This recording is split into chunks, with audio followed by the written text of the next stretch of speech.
야고보서 1장 1절에서 8절까지 내 형제들아 너희가 여러 가지 시험을 만나거든 온전히 기쁘게 여기라. 이는 너희 믿음의 시련이 인내를 만들어내는 줄 너희가 알미라. 인내를 온전히 이루라. 이는 너희로 온전하고 구비하여 조금도 부족함이 없게 하려 함이라. 너희 중에 누구든지 지혜가 부족하거든 모든 사람에게 후히 주시고 꾸짖지 아니하시는 하나님께 구하라. 그리하면 주시리라. 오직 믿음으로 구하고 조금도 의심하지 말라. 의심하는 자는 마치 바람에 밀려 요동하는 바다 물결 같으니 이런 사람은 무엇이든지 주께 얻기를 생각하지 말라. 두 마음을 품어 모든 일에 정함이 시험을 참는 자는 복이 있도다. 이것에 옳다 인정함을 받은 후에 주께서 자기를 사랑하는 자들에게 약속하신 생명의 면류관을 얻을 것입니다. 아멘. 참된 복의 비결이다. 복에 대한 말씀을 잠깐 보고자 합니다. 신약 중에서 가장 먼저 쓰여진 책이 여러분이 조금 전에 읽으신 야고보서의 말씀입니다. 개혁자 루터는 야고보서를 지칭해서 말하기를 야고보서의 내용만 제대로 지킬 수 있는 성도라면 진정한 그리스도인이 될 수 있다. 이렇게 할 만큼의 중요한 내용을 담고 있는 것이 야고보서의 내용입니다. 신앙과 생활은 하나입니다. 그럼에도 불구하고 신앙과 생활 사이에 많은 간격을 느끼고 있는 것이 어쩌면 솔직한 우리의 심정이 아닌가 생각이 듭니다. 복받는 인생이 되시려면 제일 중요한 것 첫 번째, 복의 근원이신 하나님을 바로 하시기를 주의 이름으로 축원합니다. 동양 사람들이 가장 좋아하는 단어가 있어요. 그것은 복입니다. 복. 그래서 얼마나 이 복을 좋아하는지 장판을 봐도 복을 새긴 장판이 가장 많이 팔려요. 천장에도 복이라는 단어를 써서 붙입니다. 여자들 옷 입을 때에 그 저고리 입을 때 이 옷고름에도 복이라는 단어를 새겨 넣습니다. 방석에도 복이라는 단어를 큼직하게 써서 넣습니다. 심지어 그 옛날 고무신에도 여자분들 한복 입으실 때에 그 고무신에 복이라는 단어를 그 코에 이렇게 새겨 넣습니다. 가정에 가시면요, 밥을 먹을 때에 소저에 그 입에 들어가는 그 넓적한 부분에 복이라는 단어를 밥을 먹는 게 아니라 복을 먹습니다. 복을. 이 정도로 사람들이 복을 사모합니다. 그래서 옛날부터 우리 동양 사람들이 갈망하는 그 복을 5가지로 들여서 오복이다. 동양의 오복이다. 오복이 뭔지 아십니까? 첫째는 장수의 복입니다. 오래 사는 사람들에게 복이 있다고 말합니다. 두 번째, 많은 재물입니다. 한평생 살면서 기왕이면 많은 돈을 벌고 싶은 그 욕심에 사로잡혀 있습니다. 저 부산에 어떤 큰 기업가가 죽었는데 죽기 전에 벌어놓은 돈을 놓고 죽으려니까 마음이 그냥 한이 맺히는 거예요. 그래서 자기 가족들을 모아놓고 유언을 남겼습니다. 만약에 죽으면 내 관에다가 100만 원짜리 수표를 만들어서 관을 꽉 채워라. 그런데 채우되 내 코하고 내 입은 막지 말아라. 혹시 살아날지 모르니까. 무수한 재물에 대한 인간의 욕심이 끝이 없는 것을 말씀하고 있어요. 오복 중에 세 번째, 질병 없이 건강하게 사는 것이 복입니다. 네 번째, 많은 사람들에게 덕을 끼치는 것이 네 번째 복입니다. 마지막 5번째 복은요, 죽을 때에 고통 없이 죽는 것이 동양 사람들의 5번째 복입니다.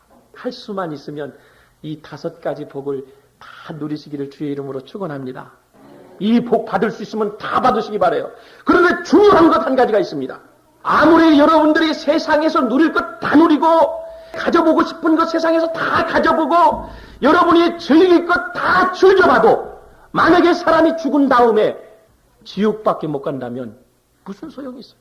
오복을 다 누려도 죽어서 지옥 가면 무슨 소용이 있습니까? 그래서 여러분, 복 중의 복은 오늘 17절 말씀에 가장 좋은 은사와 온전한 선물이 어디에서 온다고요? 다 위로부터 온다. 하나님께로서 이 오복도 주어지는 겁니다. 하나님 없는 오복, 하나님 없이 오래 사는 거, 하나님 없는 건강, 하나님 없는 무수한 재물, 하나님 없는 덕을 세우는 거, 하나님 없이 죽는 거, 이 죽음만큼 허무한 게 없어요. 오복을 다 누리세요. 그러나 중요한 것은 이 복이 누구에게서부터 주어지는가 하는 것을 깨닫는 사람이 지혜로운 인생인 줄로 믿습니다. 복의 근원 되시는 하나님을 안다는 것이 우리 인생의 참다운 깨달음인 줄로 믿습니다. 참으로 좋은 것 누가 주시나요? 하나님이 주십니다. 여러분이 인생에 참으로 가지고 싶은 것, 좋게 생각하는 것, 그것을 주시는 분은 하나님이십니다. 내가 도무지 미워서 견딜 수 없는 그 사람을 사랑할 수 있는 그 능력, 그 힘도 누가 주신다고요? 하나님이 주셔요. 왼수 같은 남편, 왼수 같은 아내, 왼수 같은 자식, 왼수 같은 이웃, 그것조차도 덮을 수 있고 사랑할 수 있는 그 마음 하나님이 주십니다. 불안하고 초조한 인생의 칠흑 같은 깜깜한 밤이라도 믿는 사람들의 심령 속에 평화를 주시는 분인 줄로 믿습니다. 인생은 외로워요. 그러나 주님을 모시고 사는 인생은 절대로 외롭지 않습니다. 견딜 수 없는 상황을 만났을 때에 그 견딜 수 있는 능력을 주시는 분은 바로 하나님이십니다. 할렐루야. 여러분, 가장 좋은 은사와 온전한 선물이 다 위로부터 빛들의 아버지께로부터 내려온다. 그 아버지를 빛들의 아버지다 그랬어요. 그 아버지께로서 내려오나니 그는 변함도 없으시고 회전하는 그림자도 없으시다. 이 무슨 말씀입니까? 우리에게 좋은 것을 주시는 가장 좋은 은사 주시고 온전한 선물을 주시는 그 아버지는 빛들의 아버지시다. 그는 여기에 변함도 없으시다. 회전하는 그림자도 없다. 이 세상에 모든 밝은 것 많습니다. 그런데 다 변해요. 예를 들면 초를 상상해 봅시다. 깜깜한 밤에 촛불을 켜놓습니다. 그러면 초가 그 어두움을 밝혀줍니다. 고맙습니다. 반가워요. 그러나 여러분 그 초를 마냥 태워보십시오.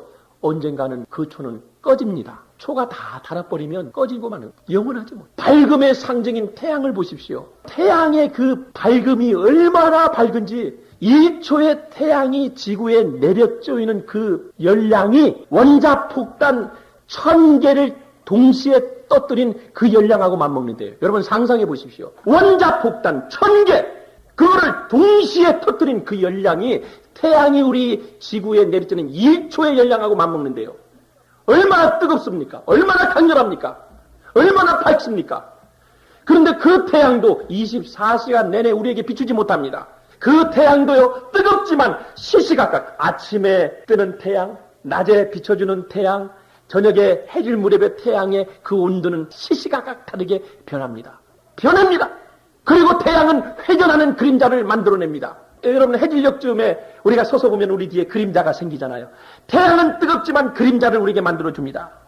그러나 우리 하늘 아버지는 회전하는 그림자가 없으십니다. 언제나 소망을 주십니다. 언제나 은혜로우십니다. 그분은 언제나 우리를 사랑하십니다. 그분은 언제나 변함이 없으신 분인 줄로 믿습니다. 그 하나님을 꼭 여러분 붙들고 사시기를 주의 이름으로 축원합니다. 사람은 변해요. 그런데 하나님은 변하지 않아요. 여러분 한국의 정치의 소식을 듣습니다. 게이트 무슨 게이트 무슨 게이트 무슨 비리 무슨 비리 다 그것이 어디서 촉발이 되냐면 과거에 혈맹 관계였던 동지들끼리 가장 친한 동기동창이 식구같이 한 가족처럼 여겼던 사람이 시간이 지나면 변하는 거예요. 나의 가장 비리를 가장 많이 알고 있는 사람이에요. 사람은 변해요. 여러분 지금 아무리 여러분들끼리 친해도요. 시간 지나보세요. 몇 년 흘러보세요. 그 사람이 나의 적이 됩니다. 돌고 돕니다. 원수가 적의 친구가 되고 친구가 적이 되고 이게 세상살이에요. 영원할 수 없어요. 그러나 하나님은 영원하십니다. 그분은 언제나 사랑하십니다. 할렐루야. 복의 근원. 여러분이 그렇게도 갖기를 소망하고 여러분이 그렇게도 누리기를 소망하는 그 복의 근원.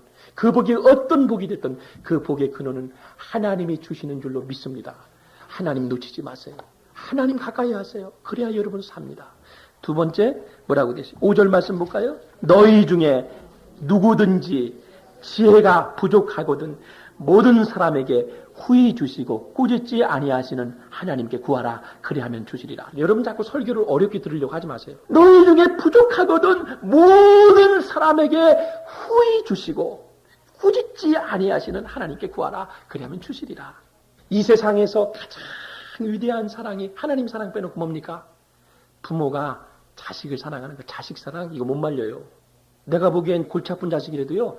내 자식이 아니라 그렇지 그 부모한테 가면요 아주 하늘 같은 자식이에요. 속썩여도 마약을 해도 나한테는 귀해요. 얼마나 여러분 자식들을 위해서 해줄 수 있는 건 모든 거 다 해주잖아요. 부모님들 빚을 내서라도 해줘요. 부모도 그래요. 자식들이 원하는 걸 다 해주고 싶지만 여러분 다 해줍니까?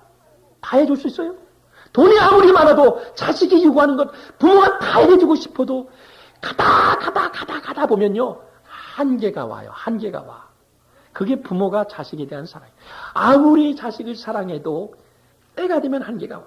무엇이든지 자녀들에게 원하는 바를 모두 다 해주고 싶은 마음으로 가득 차 있지만 힘이 부족하기 때문에 부모의 능력이 한계가 있기 때문에 그래서 어느 한순간에 아니야 더 이상은 안 돼. 그리고 고개를 이렇게 가로젓게 됩니다. 그런데 여러분 하나님이 우리를 사랑하시는 그 사랑은요 모든 사람에게 그 사랑 후히 주십니다.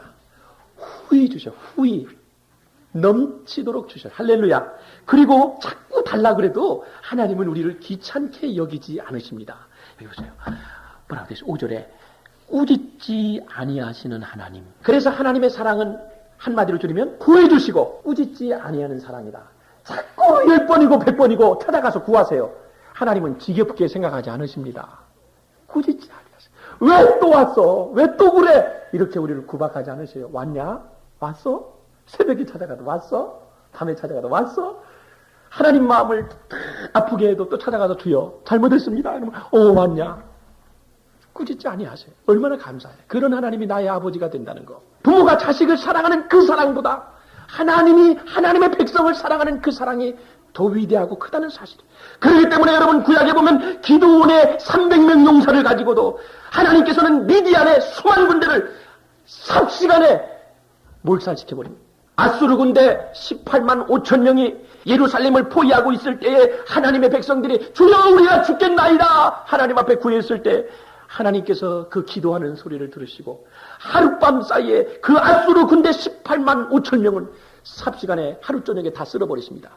그 다음날 눈 뜨고 났더니 해가 뜨고 나니까 싸늘한 시체가 되어서 18만 5천 명이 예루살렘 성에 쫙 깔려 있어요.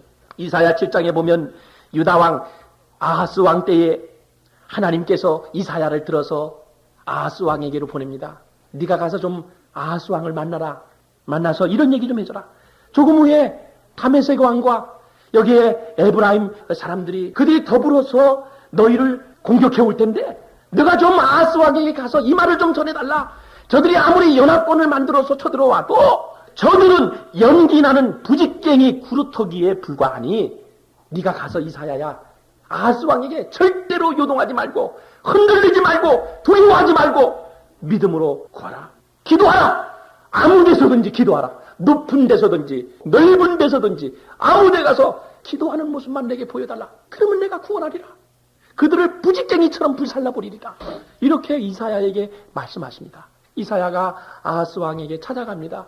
아하스 왕이요 하나님께서 내게 나타나셨는데 다른 거 한눈 팔지 말고 두려워하지 말고 그냥 기도만 하라고 말씀하십니다. 그랬더니 아하스 왕이 거기 뭐라고 하는지 아세요?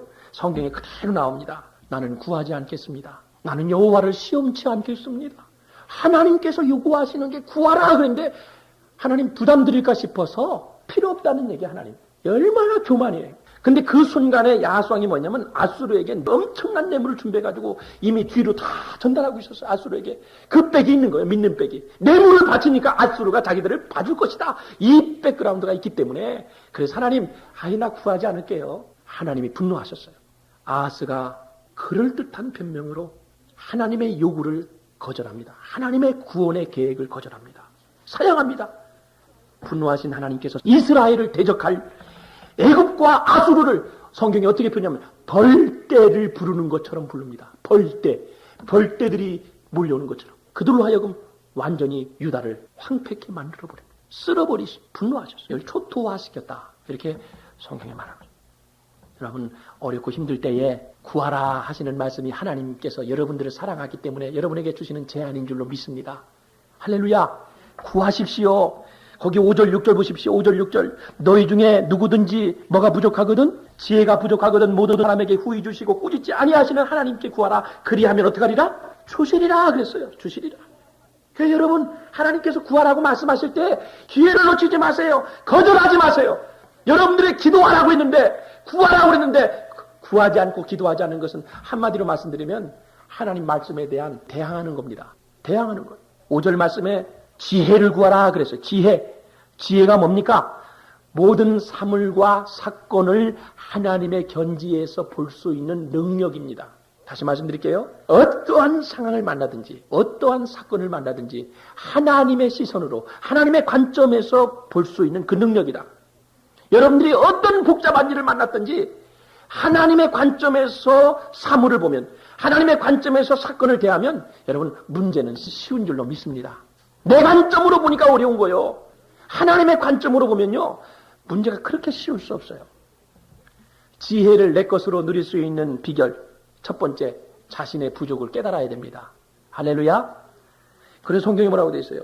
너희 중에 누구든지 지혜가 부족하거든 그랬어요. 지혜가 부족하거든. 그래서 내가 부족하다 그걸 느끼는 거. 사단이 주는 마음은 뭔지 아세요? 나는 항상 옳고 남은 항상 틀렸다. 내 것만 옳은 거요. 이게 사단이 주는 마음이에요. 내가 최고로 지혜로운 사람이고 내 생각이 옳고 내 것만 옳고 다른 사람은 다 틀렸어요. 이런 의식을 학자들이 심리학자들이 자아의식이다. 자아의식. 그래서 이 자아의식이 강한 사람일수록 사실은 지혜롭지 못한 사람입니다. 자기의식이 강한 사람일수록 지혜가 없는 사람이다. 여러분 참 지혜가 무엇입니까? 내가 참 부족한 사람이다. 이것을 깨달을 때 하나님의 지혜가 여러분에게 다가오는 줄로 믿습니다. 여러분이 만약에 지혜가 부족하다고 느끼십니까? 그러면 여러분들은 복이 있는 사람이요. 오히려 감사하시길 바라요. 왜? 내가 부족함을 느끼면 느낄수록 하나님의 지혜가 내게 가까이 오기 때문입니다. 할렐루야. 영리하다고 하는 것하고 지혜롭다고 하는 건 틀립니다. 영리하다고 하는 것은요, 자기 욕심을 채우고 자기 유익을 근거로 하는 게 영량, 자기 중심적인 생각, 자기 중심적인 판단, 이건 머리가 좋다, 영리하다 이렇게 말합니다. 지혜롭다고 하는 말은 뭐냐면요, 이 지혜는 모든 사람을 살립니다. 하나님께 영광을 돌리는 데 목적이 있습니다. 나의 눈으로 그 사건을 보는 것이 아니라 하나님의 눈으로 인생을 바라봅니다. 이 지혜, 모든 사람에게 유익을 줍니다. 이것이 지혜라는 사실이에요. 자신의 부족을 깨달을 때 지혜가 여러분의 지혜가 되고 여러분들이 지혜를 누가 주시는지를 깨달아야 됩니다. 그 지혜의 근본은 하나님이십니다. 여러분. 그리고 구해야 됩니다. 구하라 그랬어요. 믿음으로 구하라. 구하되 믿음으로 구하고 조금도 의심하지 말라. 6절 말씀에 믿음으로 구하고 조금도 의심하지 말라. 의심하는 자는 마치 바람에 밀려 요동하는 바다 물결 같다 그랬어요. 할렐루야. 첫 번째, 여러분들이 복 있는 인생이 되려면 복의 근원을 알고, 두 번째, 하나님께 구하는 자가 복 있는 줄로 믿어요. 마지막 세 번째, 어떤 자가 복이 있습니까? 12절 말씀 볼까요? 시험을 참는 자가 복이 있도다. 이곳에 옳다 인정함을 받은 후에 주께서 자기를 사랑하는 자들에게 약속하신 생명의 면을 얻을. 누가 복이 있다고요? 시험을 참는 자가 복이 있습니다. 야고보서의 핵심 주제가 두 가지입니다. 첫째는 인내입니다. 두 번째 순수한 사랑입니다. 인내와 순수한 사랑, 이것이 야고보서 전체 5장의 주제입니다. 우리가 아는 많은 고통들, 이건 그리스도인들에게 시험이라고 말할 수 있습니다. 시험을 봐야 그 사람의 실력이 어느 정도인지 알죠. 안 그래요? 시험이 없이는 그 사람의 실력을 판단할 수가 없어요. 시험을 볼 때 그 사람이 어느 정도의 수준이 있느냐 하는 것을 평가되는 것처럼 우리 앞에 어려움이 닥쳤을 때에 그 사람이 가지고 있는 그 신앙, 그 믿음이 참된 믿음인지 가짜인지를 분별해낼 수가 있다고 하는 것입니다. 그래서 우리가 우리에게 당한 어려움들, 그것은 믿음의 시련이다. 시련을 헬라어 언어에 보면은 이것을 용광로로 풀이되어 있어요. 용광로. 그러니까 시련이 꼭 기분 나쁜 것은 아니에요. 우리에게 가끔씩 시련이 옵니다. 그것은 왜 그렇습니까? 우리 속에 있는 불순물들을 태우기 위한 기회인 줄로 믿습니다. 또 한 가지, 우리 속에 있는 잘못된 것들, 내 속에 없어져야 할 것들을 제거시킴으로 인해서 하나님 앞에 내가 좀 더 아름답고 성숙한 인격으로 만들어낼 그 과정이 바로 용광로 속에 들어가는 작업이에요. 시련. 여러분, 제가 읽지는 않았습니다만은 13절과 12절에 나오는 시험의 의미는 다릅니다. 12절은 하나님이 우리에게 테스트하시는 거고 13절에 나오는 시험은 일종의 유혹입니다. 유혹. 그러니까 사실은 개념은 달라요. 그러니까 12절의 개념을 가지고 보는 겁니다. 여러분들이 신앙생활을 하시면서 어려움 당하는 거, 그것은 우리 속에 있는 하나님께서 잘못된 것들을 걸러내기 위한 그러한 기회인 줄로 믿습니다. 그렇기 때문에 12절 뭐라고 됐어요? 시험을 참는 자가 복이 있다. 그래서 시험을 참는 자가, 시험이 옵니다. 시험이 올 때 언제 막아야 됩니까? 그것이 실개천일 때는 삽으로 갖다 흙을 떠서 막으면 됩니다. 근데 여러분들이 실개천일 때 그 작은 시험들이 올 때 이것을 여러분들이 용납하고 그저 응해주면요, 이 시험이 나중에 큰 강을 이룹니다. 그러면 큰 강은 큰 댐을 만들어도 불가능합니다. 불가능해요. 실개천일 때는 삽으로 뚝 떠다 막으면 됩니다. 그래서 여러분들이 이런 시험들이 올 때에 언제 그것을 막아야 되냐면 작을 때 막자. 그러기 때문에 여러분들이 늘 자신을 살펴야 되고 늘 경계해야 되고 늘 긴장해 있어야 돼요. 더 간이 좀 배부르다고 이제는 이쯤이면 됐다고 여러분들이 더 간이 힘을 가질 때 그때가 시험 들기 가장 좋은 때예요. 우리나라도 교회사를 보면요. 대한민국도 6.25 사변 이후에가 새벽 기도 운동이 제일 뜨거웠어요. 성령 운동이 그 이후로 막 60년대 그 이후에 제일 뜨거웠어요. 그 고통을 다. 얼마 전 여러분 신문 보신 분 알겠지만은 이해만 마치겠어요. 세계 기능 올림픽 대회가 신문에 크게 보도됐습니다. 거기에 1위는 스위스입니다. 2위는 일본입니다. 한국이 3위를 차지했어요. 근데 그 쭉 이렇게 스토리를 보니까 그 옛날 독일이 굉장히 기술이 앞서 있었어요. 스위스보다. 그래서 어느 날 자꾸 이렇게 기능 올림픽에서 스위스가 성적이 좋거든요. 그러니까 이 독일 과학자들이 이놈들 봐라. 그래가지고 테스트하기 위해서 사람의 머리카락을 딱 하나 뽑아가지고 그 머리카락을 10가닥을 냈어요. 10가닥을 내가지고 딱 하니 시험관에 담아가지고 스위스로 보냈습니다. 그래서 야 봐라. 우리는 이 정도다.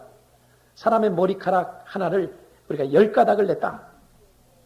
근데 몇 달 후에 스위스에서 회답이 왔는데 스위스는 사람의 머리카락 하나를 가지고 거기에 수도관처럼 구멍을 뽕뽕뽕뽕 뚫어가지고 머리카락을 구멍이 뚫린 머리카락을 독일로 전달해서 나 깜짝 놀랐다. 여러분 그래서 그 스위스의 시계 알아주지 않습니까? 근데 왜 그 사람들이 그렇게 손재주가 좋은지 아세요? 스위스는요 지리적으로 아주 악조건을 가지고 있다. 주위에 산들이 둘러있다. 그래서 겨울에 눈이 오면 몇 달 동안요 눈이 폭설이 내리면요 시내 도로가 다 막혀버린대요. 그러면 시내 도로가 막혀버리면 사람들이 움직이질 꼼짝달싹을 못해요. 그러면 집안에 몇 달 동안 갇혀 있어야 된답니다. 근데 이 사람들이 집안에 갇혀가지고 신세 타령, 나라 타령, 처지 신세 이거 타령하는 게 아니라 밖에를 못 나가니까 집안에 가만히 앉아가지고 낮잠 자는 게 아니라 그 불행을 극복하고 참아내면서 기술을 연마합니다. 잔손질하기 시작합니다. 이것이 바로 오늘날 이 정밀 세공업이 발달한 시초가 되는 겁니다. 스위스 시계 얼마나 굉장한 시련이 올 때에 그 시련이 어떤 종류의 물질의 시험이냐 건강의 시험이냐 하는 이런 내용이 중요한 게 아니에요. 그 시험이 올 때 그 시험을 어떻게 내가 잘 선용하느냐 어떻게 잘 이겨내느냐 이것이 승리냐 실패냐의 관건입니다. 어떤 시험이든지 간에 할렐루야. 어린아이의 특징이 뭡니까? 어린아이의 특징이 뭐예요? 어린아이는 참지 못합니다. 어린아이는 참지 못해요. 참을성이 없어요. 어린아이는 말이 많습니다. 말이 많아요. 행함이 없고 말이 많은 게 어린아이. 아프면 아프다, 쑤시면 쑤시다, 배고프면 배고프다. 어린아이들은 말이 많아요. 세 번째, 어린아이들은 다툼과 싸움이 많습니다. 시기와 질투를 잘하는 게 어린아이의 특징입니다. 네 번째, 장난감 수집을 좋아해요. 장난감은 뭘 상징하느냐? 물질 세계를 상징합니다. 끌어모으는 거 참 좋아해요. 이게 어린아이의 특징이에요. 그런데 야고보서 여러분 기가 막힙니다. 야고보서 1장의 내용이 뭔지 아세요? 야고보서는 전체가 성숙한 그리스도인의 삶인데 1장의 내용이 시험 중에도 잘 참는 자가 복이 있다. 이것이 성숙한 그리스도인이다. 2장의 내용이 뭐냐면 말보다도 진리를 행할 줄 아는 사람이 성숙한 그리스도인이다. 이것이 야고보서 2장의 내용이에요.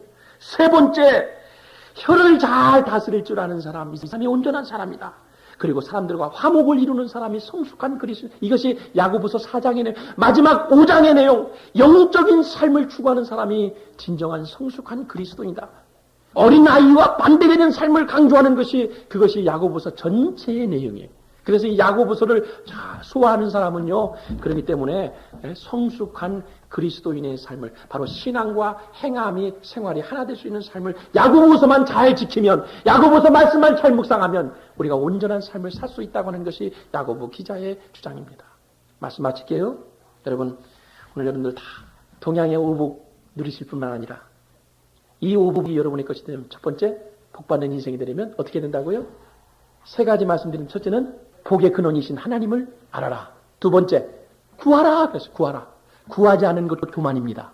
이런 기도하러 온 사람은 난 그렇게 생각합니다. 저 사람은 부족한 게 많다. 하나님 앞에 구할 것이 많다. 그러나 기도하지 않는 사람은 그래 배부르다. 넉넉하다. 이제는 이쯤이면 됐다라고 생각하기 때문에 기도하지 않는 걸로 생각하겠습니다. 기도하세요. 새벽이든 밤이든 언제든지 오셔서 여러분들의 부족함을 느낄 때 기도하세요. 구하라고 말씀하십니다. 할렐루야. 세 번째 어떻게 하라고요? 시험을 잘 참으시기를 주의 이름으로 축원합니다. 기도합시다. 주의 종이 땀 흘려 말씀을 전했습니다. 그러나 이것은 하나님이 주의 종을 사랑하기도 하지만 사랑하는 백성들을 귀히 여기시는 줄로 믿습니다. 이 말씀 저들의 마음 한구석에 아픔과 시련과 고통이 있음을 주님께서 아시고 또 복을 추구하는 그 마음을 주님께서 아시고 너희들은 그 어떤 복보다도 복의 근원이신 하나님을 알라고 우리에게 말씀해 주셨습니다. 구하라고 말씀해 주셨습니다. 시험을 잘 참는 자가 복 있는 자라고 말씀해 주셨습니다. 이 과정을 잘 이겨낼 수 있도록 은혜 베풀어 주시옵소서.